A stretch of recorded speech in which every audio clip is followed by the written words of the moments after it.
आज महाराष्ट्राचे दादा हरपले.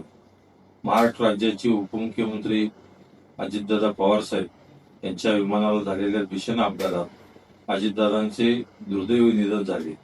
ही घटना अतिशय दुःख, धक्कादायक आणि मनाला सुन्न करणारी आहे. त्यांना मी जड अंतकरणाने श्रद्धांजली व्यक्त करतो. जनतेच्या प्रश्नासाठी पाटील 5 वाजल्यापासून तळमळीनं काम करणारे ते खरे लोकसेवक होते. राज्याच्या जडणघडणीत त्यांनी दिलेले योगदान व महाराष्ट्र कायम स्मरणात ठेवी. दादांचं अकाली जाणं हे त्यांच्या कुटुंबासाठी आणि संपूर्ण महाराष्ट्रासाठी आम्हा सर्वांनाच एक धक्कादायक आहे. प्रशासनावर जबरदस्त पकड आणि महाराष्ट्राच्या सर्वांगीण विकासाचा ध्यास असलेले धडाडीचे नेते अशी त्यांची ओळख होती. महाराष्ट्राच्या इतिहासात सर्वाधिक वेळा उपमुख्यमंत्री पद भूषवण्याचा विक्रम त्यांनी नोंदवला होता.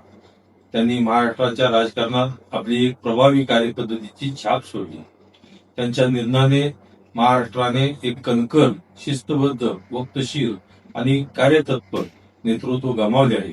ही पोकळी कधी भरून निघणारी नाही. त्यांचे कुटुंब म्हणजे अख्खा महाराष्ट्र आहे. या दुःखातून सावरण्याचे बळ लावो हीच विठू रखुमाई व दामाजी पंतांच्या चरणी प्रार्थना.